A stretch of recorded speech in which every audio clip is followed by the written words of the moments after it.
তিনার মায়ের পেটে 17 থেকে 18 মাস থেকে জিন্দা অবস্থায় দুনিয়াতে আবির্ভাব হয়েছে। সুবহানাল্লাহ। তার নাম বড় পীর আব্দুল কাদের জিলানী। বড় পীর আব্দুল কাদের জিলানী যেই দিন জন্মগ্রহণ করেছে রমাদান মাসের 1 তারিখে, তিনি জন্মগ্রহণ করার পর পুরো রমাদান মাসের দিনের বেলাতে দুধ পান করতেন না মায়ের।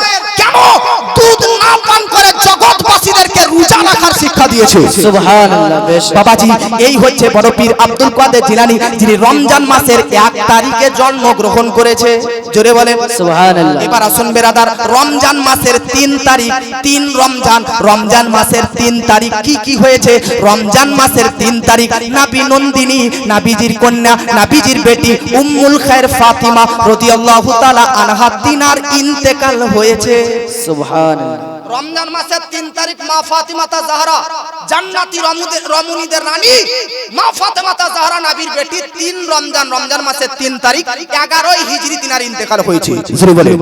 বাবাজি, আপনাদেরকে আরো বলতে চাই, তাহলে রমজান মাসের 2টি তারিখ সম্পর্কে জানলেন। 1 তারিখ বড় পীর আব্দুল কাদের জিলানীর জন্মদিন, 3 তারিখ মা ফাতেমার ইন্তেকাল দিবস। আসুন বিরাদার, আপনাদেরকে আরেকটা কথা জানিয়ে দেয়। ওগো বাবাজি, দুনিয়ার মধ্যে সবচাইতে বড় কিতাব কতটা? তো আপনারা বলবেন দুনিয়াতে আগে থেকে শেষ পর্যন্ত বড় বড় কিতাব হচ্ছে 4টা।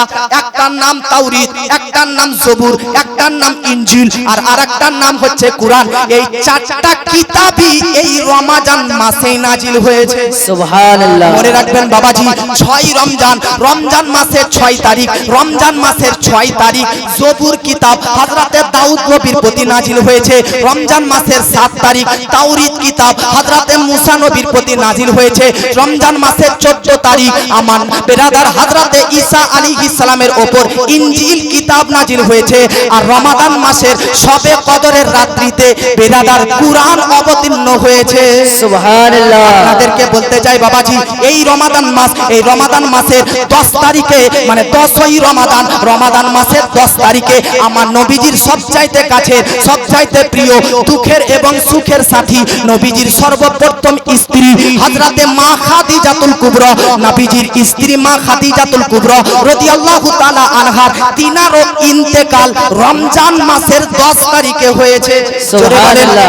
আপনাদেরকে বলতে চাই বাবাজি, শুধু তাই নয় বেরাদার, রমজান মাসের 15 তারিখ, 15ই রমজান, রমজান মাসের 15 তারিখ, রমজান মাসের 15 তারিখ হযরতে ইমাম হাসান, হযরতে ইমাম হাসান মুজতাবা রাদিয়াল্লাহু তাআলা আনহু, কে ইনি? যিনি মা ফাতিমার সন্তান ইমাম হোসেন রাদিয়াল্লাহু তাআলা আনহুর বড় ভাই, হযরতে আলীর বড় সন্তান ইমাম হাসান রাদিয়াল্লাহু তাআলা আনহু, তিনি রমজান মাসের 15 তারিখে জন্মগ্রহণ করেছে। সুবহানাল্লাহ। আর মহব্বতে বলেন, হাসান হোসেন নবীর প্যারা, আর মা ফাতিমার নয়ন তারা।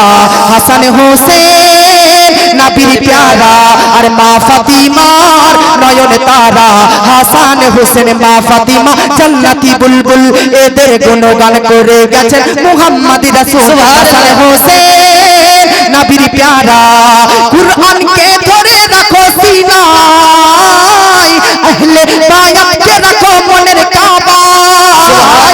কুরআনকে ধরে রাখো সিনায়, আহলে বায়াতকে রাখো মনের কাবায়। আহলে বায়াতের মুহাব্বতে থাকবে তুমি আরশে পাকের ছায়ায়। মানলে আহলে বায়াত পাবে শাফাআত, মানলে আহলে বায়াত পাবে শাফাআত, জান্নাতি হবে ওগো তারা। হাসান হোসেন নবীর প্যারা, আর মা ফাতিমার নয়ন তারা। হাসান হোসেন মা ফাতিমা জান্নাতি বুলবুল, এদের গুণগান করে গেছেন মুহাম্মদ রাসূল। হাসান হোসেন নবীর প্যারা। জোরে বলেন বাবাজি, আপনাদের মধ্যে আমি 15 রমজান পর্যন্ত এসেছিলাম। রমজান মাসের 15 তারিখ কার জন্মদিন? ইমাম হাসানের জন্মদিন। আমার বাবাজি আপনাদেরকে আর 2-1টি কথা বলে দিই। রমজান মাসের 17 তারিখ, জোরে বলেন, রমজান মাসের কত? 17। রমজান মাসের 17 তারিখ 17ই রমজান ইসলামের মধ্যে সর্বপ্রথম যুদ্ধ কাফেরদের সঙ্গে মুসলমানদের বদরের যুদ্ধ অনুষ্ঠিত হয়েছিল।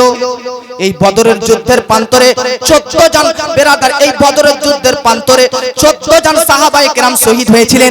আর এই বদরের যুদ্ধের প্রান্তরে বেরাদার 313 জন মুসলিম সাহাবী মিলে 2000 এর চাইতে বেশি বেধর্মীদেরকে, এই 313 জন বেরাদার সাহাবী রাসূলুল্লাহ 2000 এর চাইতে বেশি বেরাদার বেধর্মীদেরকে পরাজয় করে ইসলামের পতাকা উত্তোলিত করেছিলেন।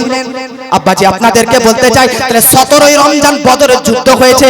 শুধু তাই নয়, এই 17ই রমজান নবীজির আরেকটা স্ত্রী, নবীজির আরেকটা স্ত্রী হযরতে আয়েশা সিদ্দিকারও ইন্তেকাল হয়েছিলেন। আব্বাজি আপনাদেরকে বলতে চাই, এই রমজান মাসের 20 তারিখ, রমজান মাসের 20 তারিখ মক্কা জয় লাভ করেছিল।